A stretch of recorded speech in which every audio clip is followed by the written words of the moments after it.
Así todos busquemos el Evangelio de Juan, capítulo 2. Evangelio de Juan, capítulo 2, versos del 13 al 25.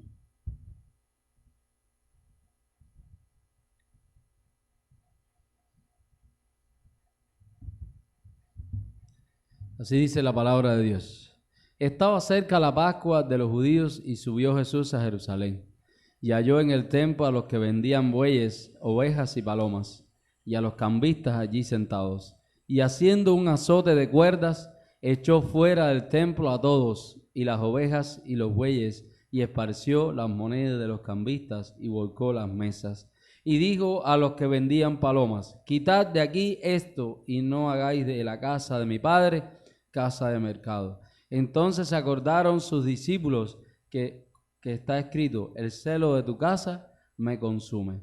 Y los judíos respondieron y le dijeron: ¿qué señal nos muestras ya que haces esto? Respondió Jesús y le dijo: destruid este templo y en 3 días lo levantaré. Dijeron luego los judíos: en 46 años fue edificado este templo, y tú en 3 días lo levantarás.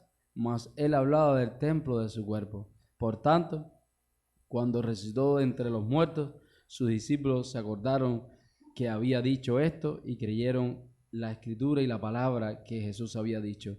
Estando en Jerusalén en la fiesta de la Pascua, muchos creyeron en su nombre, viendo las señales que hacía. Pero Jesús mismo no se fiaba de ellos, porque conocía a todos y no tenía necesidad de que nadie le diese testimonio del hombre, pues él sabía lo que había en el hombre. Esto es palabra de Dios. Vamos a orar. Señor, te damos gracias por tu amor y misericordia. Gracias porque una vez más nos detenemos delante de tu palabra para juntos, Señor, aprender a cómo debemos caminar y andar, Señor, en tus caminos, en tu reino. Ayúdanos, Señor, en este transitar, en el regreso, Señor, a la patria celestial. Te rogamos que nos asistas, Señor, por medio de tu Espíritu. Y, Señor, lo pedimos porque lo necesitamos, Señor, porque tú dijiste: yo soy la vid, vosotros los pámpanos, y separados de ti, nada podemos hacer. Ayúdanos, Señor. Te lo pedimos en el nombre de Jesús. Amén y amén, Señor. Podemos sentarnos.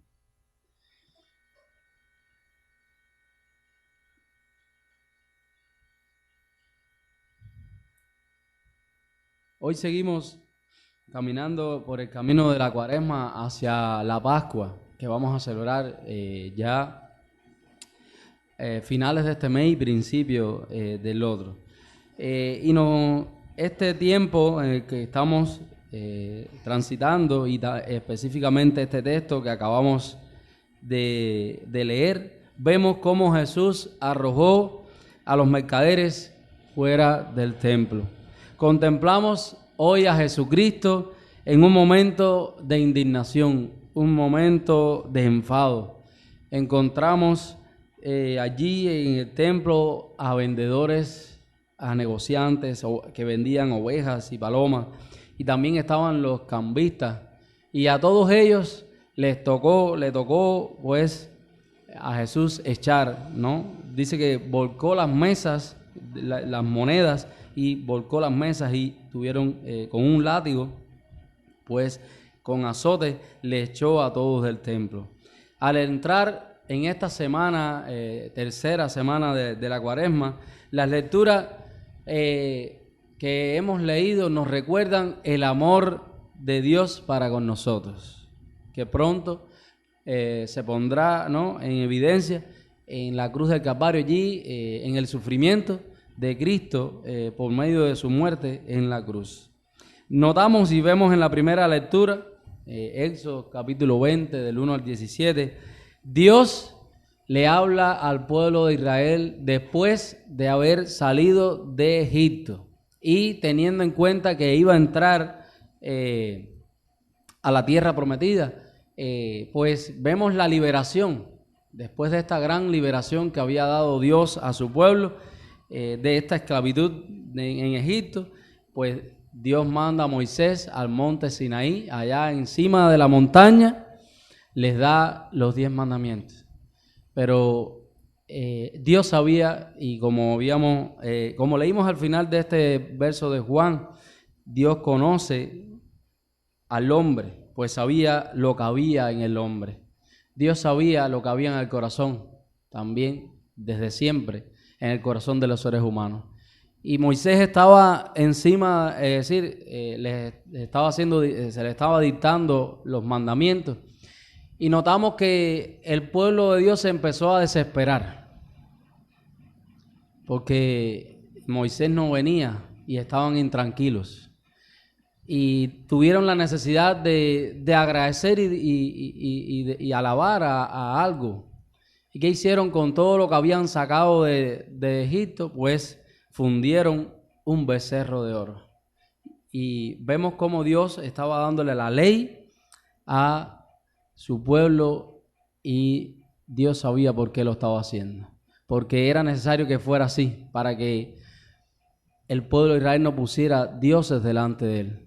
Y fíjense si tan rápido fue que enseguida cuando Moisés baja, estaban adorando al becerro de oro. Pues Dios en su amor, en su misericordia, pues le da este regalo de la ley, para que ellos pudieran transitar y andar por medio de la ley en libertad, que fueran libres de la idolatría, porque iban a entrar a un lugar, a la tierra prometida, donde allí existían y vivían personas de todas las naciones que tenían otros dioses. Y Dios sabía por qué estaba haciendo todo esto. Estaba haciendo esto para fortalecer al pueblo de Dios. Al igual que el salmista, en el Salmo 19 que también leíamos, el salmista habla de los dones que trae la ley de Dios en términos de sabiduría, de verdad y vida. Este salmo está compuesto, se compone en dos partes. Los primeros 6 versículos hablan de la gloria de Dios en los cielos, mientras que en esta sección que leíamos del 7 al 11, describe la belleza de la ley del Señor. El salmo cae en la categoría de celebración del cumplimiento de la ley de Dios. Estos salmos que tienen esta característica o esta categoría son salmos de gozo, son salmos de alegría.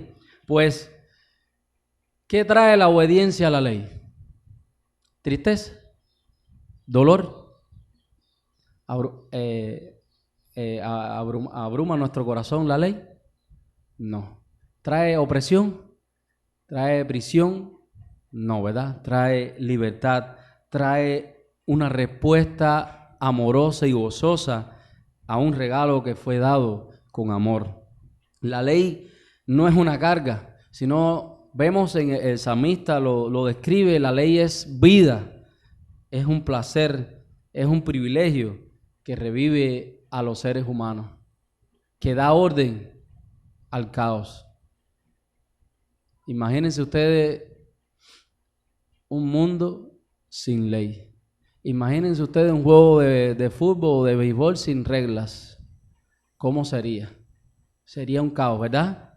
Las personas que juegan el juego estarían y harían lo que les diera, lo que le viniera en gana. Sin embargo, se da la ley para ellos. Asimismo, del mismo modo, o mejor todavía, perfectamente, Dios da su ley para que su pueblo se pueda conducir de la manera correcta, y teniendo esta ley, pues llegan a ser libres realmente. Los versículos, pues, que leíamos del salmista celebran esa revelación especial que Dios dio a su pueblo, ¿no? Dada allí en la ley, por lo cual el Señor dio esto a sus escogidos. Y aquí vemos una vez más el amor y la misericordia de Dios y su fidelidad, que da esto a sus escogidos para que tengan vida y también tengan sabiduría.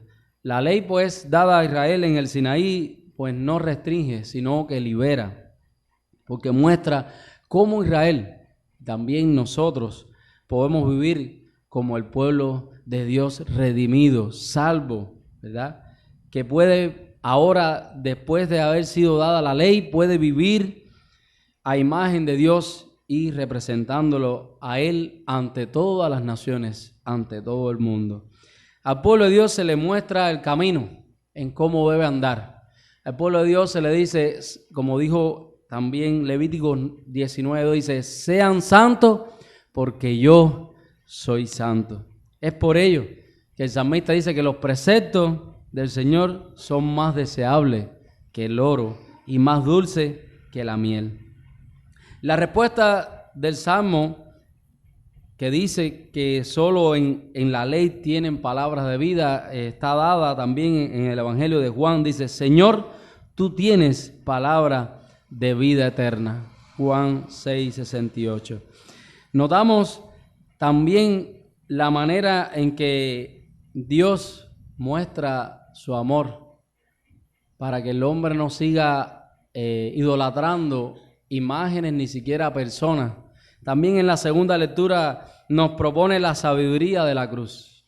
Leíamos 1 Corintios, capítulo 1, versos 22 al 25. En este pasaje, en esta carta también notamos algo que estaba atravesando la iglesia de Corinto. Los que le han leído esta carta, nos vamos a dar cuenta que Pablo estaba afrontando de una manera con sabiduría un problema que había en esta iglesia, el problema de división.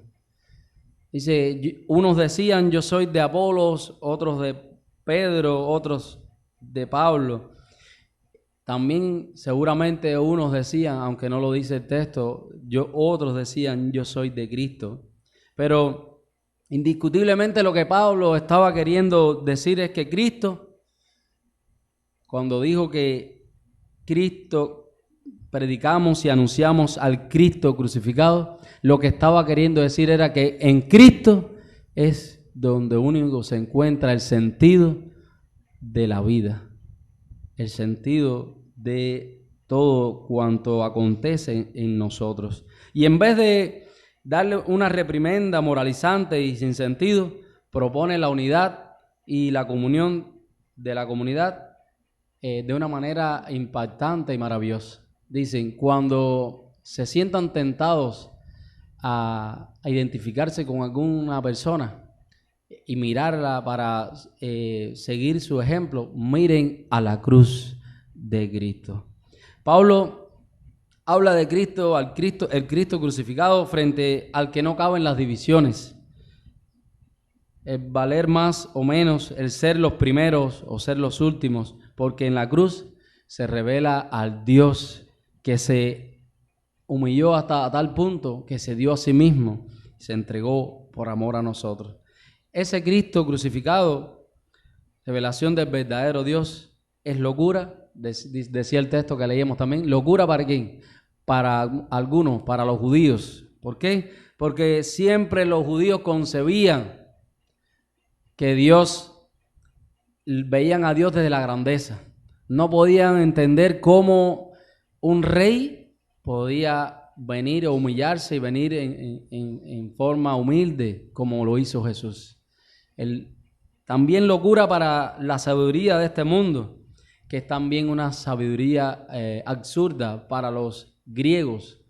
Decía, locura para los griegos. ¿Por qué? Porque los griegos creían que mientras más conocimiento, más sabiduría, pues entonces tenían ellos, el que tuviera ese conocimiento, pues era el escogido, el Mesías de Dios.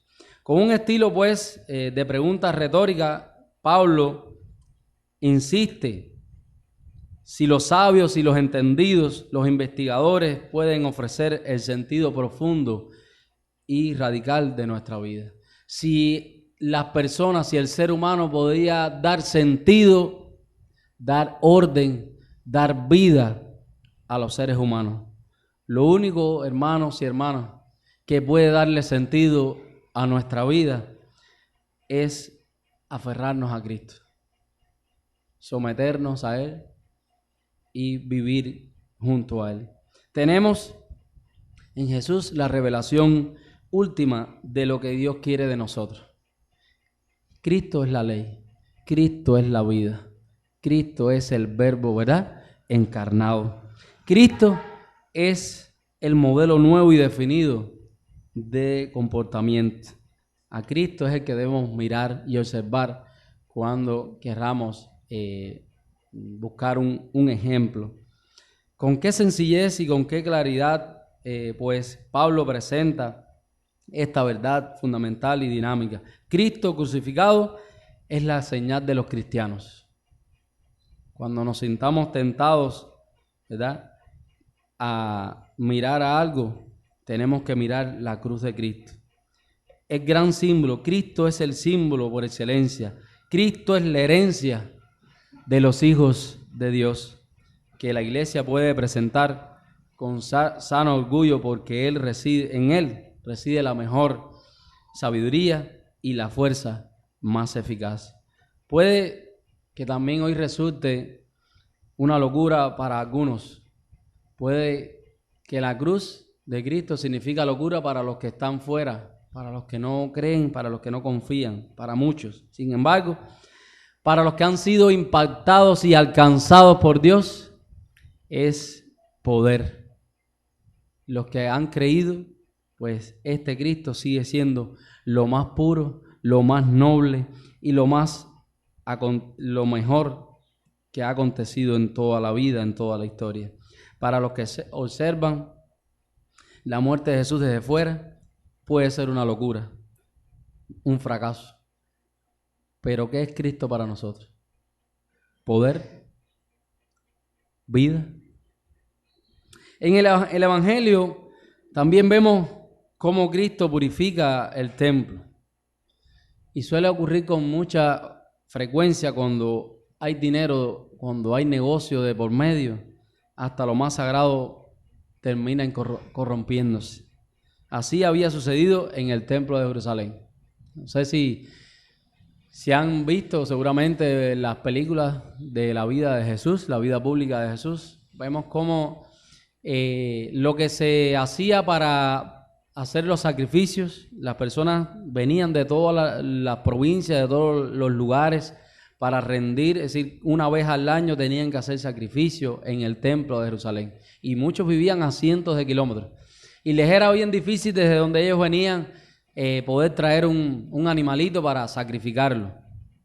Y ellos entonces hicieron, ¿no?, allí en una parte del templo, los que no traían nada tenían la oportunidad de cambiar con sus monedas, las cuales estas monedas no tenían insignia ninguna, ni imagen ninguna, pues las cambiaban, es decir, ellos daban las monedas que tuvieran la imagen del emperador romano, y a ellos se les daban las otras monedas.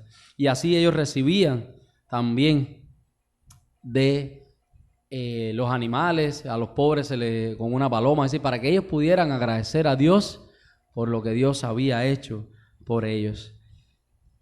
Pues notamos todo aquel espectáculo cuando Jesús presenció este bochornoso acontecimiento, porque se dio cuenta que habían llegado ya no a tener en el corazón la verdadera adoración, y no tenían la iglesia o el templo como la casa de Dios, como casa que había sido hecha para oración. Y tomó un látigo, dice, de cordeles, y comenzó a hacer limpieza.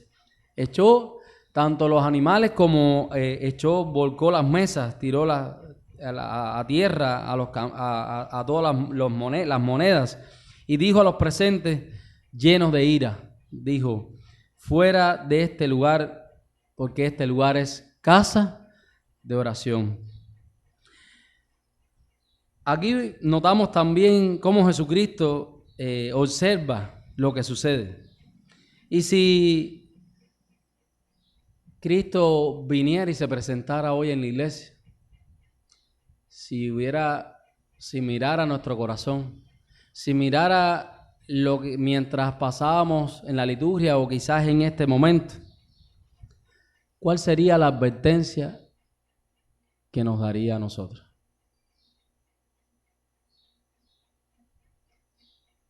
Quizás estuviera diciendo: muchos están hablando como si estuvieran en un terreno de pelota o un campo de fútbol. Muchos están entretenidos con cosas que no deben entretenerse. quizás con el celular, con el que está al lado. Muchos están viendo o revisando mensajes o viendo videos o jugando con el teléfono. Y solo unos pocos están preparándose verdaderamente para lo que viene al final, ¿no? Que es la cena del Señor, o preparándose para el tiempo de la palabra. ¿Qué nos diría Jesús ante tal espectáculo? El espectáculo que quizás nosotros podemos estar haciendo en esta mañana o todos los domingos o cada vez que nos ponemos delante del Señor. Vale la pena, hermanos y hermanas, que pensemos, que meditemos a fondo, porque de esto también se trata la Cuaresma, de prepararnos para disfrutar en libertad lo que Cristo ha hecho por nosotros.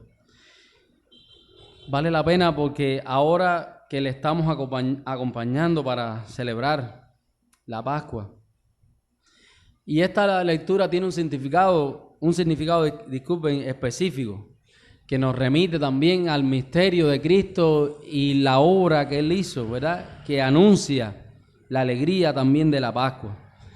Responde a quienes le pedían que confirmara con un signo de profecías. Jesús les lanza un mensaje específico, les lanza un desafío. Dice, destruyan, esa es la señal. Ellos pidieron señal, danos una señal de que tú eres el Mesías, de que tú eres el Cristo, el Salvador. Y Él dijo, destruyan este templo y en 3 días lo levantaré.